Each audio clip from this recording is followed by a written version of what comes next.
Okey, hari ni kita nak tukar dia punya toilet bowl yang asalnya dah pecah.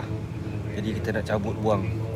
So kita guna grinder lah untuk potong dia punya simen kat bawah tu.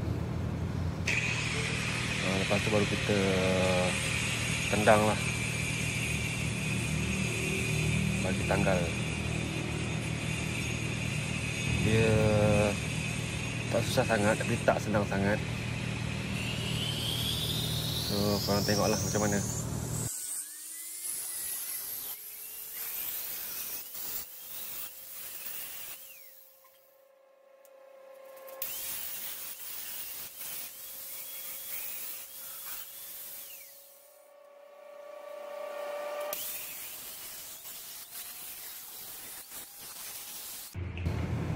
Okey, lepas tu kita guna drill pula untuk head sikit je supaya dia terkopik lah daripada rantai.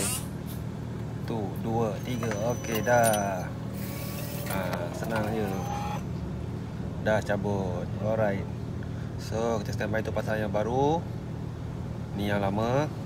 Ini yang baru. Alright.